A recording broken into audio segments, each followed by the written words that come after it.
Daniel Anderson is with us today. He joins us live here on the phone, and he is fantastic. Daniel, you've put a lot of time and effort into this project as an artist.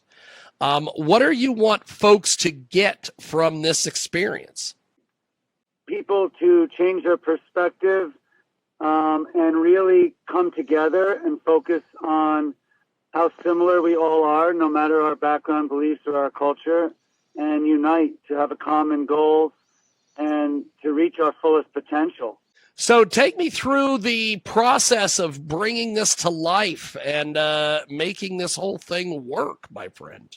So the installation of the XO was done overseas and was shipped over here and installed on site. It was driven across the George Washington Bridge, went down the West Side Highway, and the icon of the X and the O was extracted from the sister sculpture of XO Play, which is all kids of all races playing with love jacks.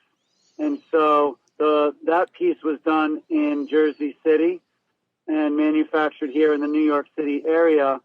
But the two pieces together, one is the core narrative, XO Play, with the kids and the love jacks, and one is an extracted love jack with the globe and just the jack, forming the XO, meant to interact on a large scale with people outside.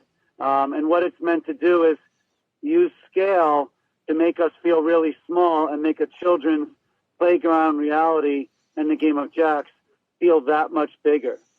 That is awesome.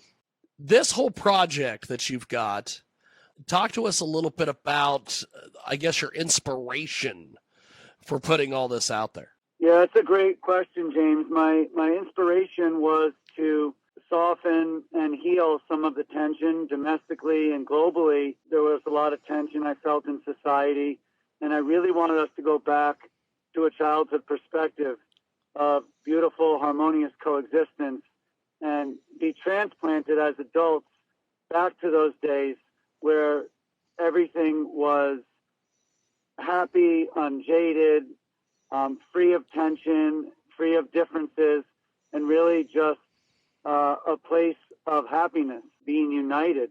So I wanted to tell this story, and the universal game of jacks takes on many forms.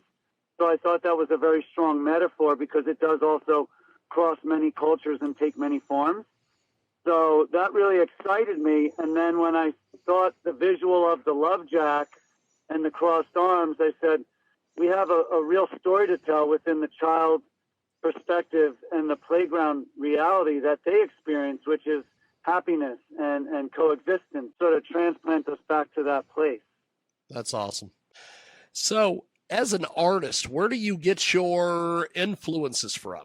You know, I'm mostly inspired by artwork that can tell messages. When I deal with my installations, I like to tell stories through visual metaphors.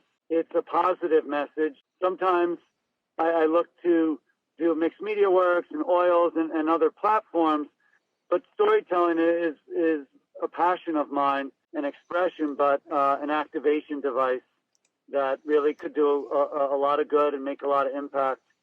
How do we get in touch with you online, social media, websites, everything, my man? So DanielAndersonArt.com or at DanielAndersonArt on Instagram.